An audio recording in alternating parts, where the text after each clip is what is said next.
Now, Bruce, just look right into the camera lens right here and tell us your name, your age, and where you were born. My last name is Lee, Bruce Lee. I was born in San Francisco in 1940. I'm 24 right now. And you worked in motion pictures in Hong Kong? Yes, since I was around 6 years old. And when did you leave Hong Kong? 1959, when I was 18. I see. Now look over to me, Bruce, as we talk. I understand you just had a baby boy? Yeah. And you've lost a little sleep over it, have you? 3 nights. And tell the crew what time they shoot the pictures in Hong Kong.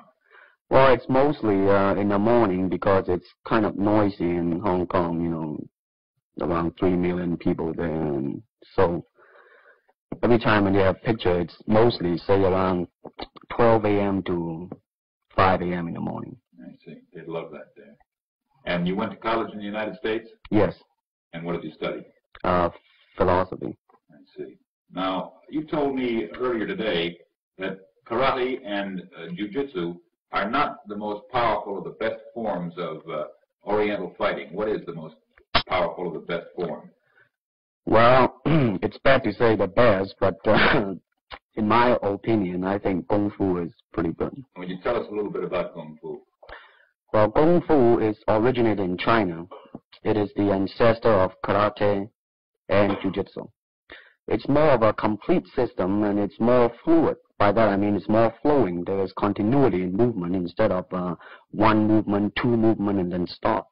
Would you look right into the camera lens and explain the principle of a glass of water as it applies to Kung Fu?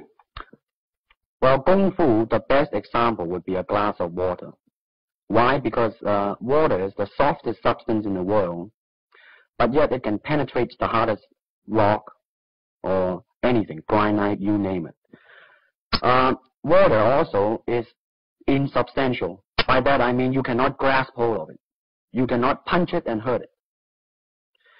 So every Kung Fu man is trying to do that, to be soft like water and flexible and adapt itself to the opponent. I see. What's the difference between a Kung Fu punch and a karate punch? Well, the karate punch is like an iron bar, whack. A Kung Fu punch is like an iron chain with an iron ball attached to the end, and it goes whang, and it hurt inside. Okay. Now we're going to cut, and in just a second we'll have you stand up and show us some Kung Fu and some movements in Kung Fu. Okay. Cut. Test X2, take 1, speed. Now look directly into the camera, Bruce. Directly at it. And now give me a 3/4 this way. And hold it. And give me a profile that way, all the way. Good. Hold it. Now come back to a profile on the other side. And hold that. Give me a 3/4 on that side. And then give me right into the camera again. All right. Now the camera will pull back. And Bruce, first show me the movements in the classical Chinese theater. Classical Chinese Well, theater. you know what we talked about in the office. How they walk and how they start to move. Well, in Chinese opera, they have the warrior and then the scholar. The way the warrior walk will be something like this. Walking this way, straight, come out, bend, straight, and then walk out again. An ordinary scholar would be just like a female, a weakling, 90 pounds in child atlas. You'll be just walking, you know, like a girl, real, shoulder up and everything. So by the way they walk, you can immediately tell who they are. Right, what character they represent. Now, show us some Kung Fu movements. Well, it is hard to show it alone, but I will try to do my best. All right, maybe one of the fellows will walk in. You want to walk Yeah, in? it would be... Go ahead. Go ahead. Go ahead. Come on, lady. Okay. There you go. Although accidents do happen, but, you know, there are various kinds of strikes. It depends on where you hit and what weapon you will be using. To the eyes, you would use fingers. Don't worry. I will be. To the eyes. Or straight at the face, from the waist, everything on. Hold it just a minute. Let's move this gentleman around this way so you're doing it more into the camera. Okay, as well. And then there is band arm strike, using the waist again into a back fist. And let's have the assistant director back up just a ways. then of course, Kung Fu is very sneaky. You know, the Chinese, they always hit low. From high, go back to the groin. Don't worry. Now turn around the other way with you, Bruce. Oh, okay. Yeah. And, What do you want him to yes. do? These are just natural reactions. That's Right. That is natural. Right into the camera. Cheek into the camera a little bit and show this again.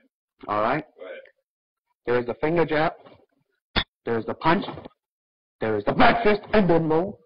Of course, then they use leg straight at the groin. All come up.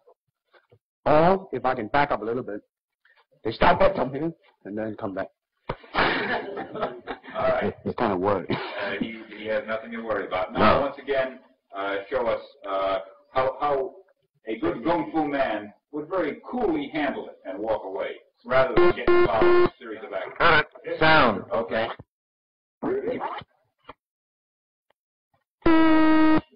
Test X2, take 2. Now, Bruce, so that we can clearly see what you're doing this time, we'll face the fact that there's nobody there. Show me now the difference between jiu-jitsu, which is long and involved, and Kung Fu, which is very quick if you have an opponent.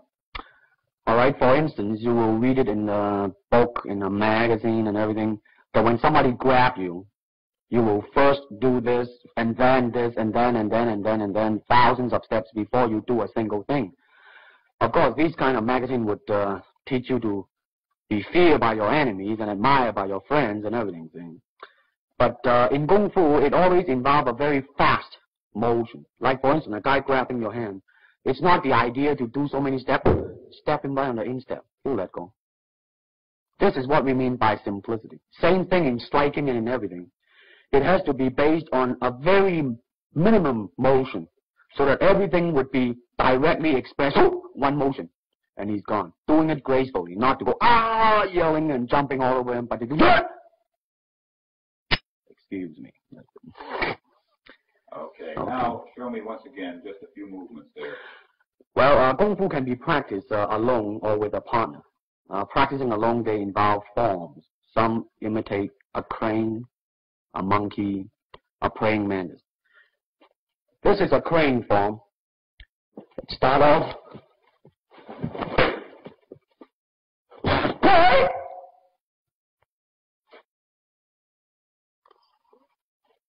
This is one of the movement involved. Show us one more movement, and then we'll be all through. Okay, I'm glad to hear that. They have the tiger that start like a tiger, using claw to claw the face, or the beak of the crane to the eyes.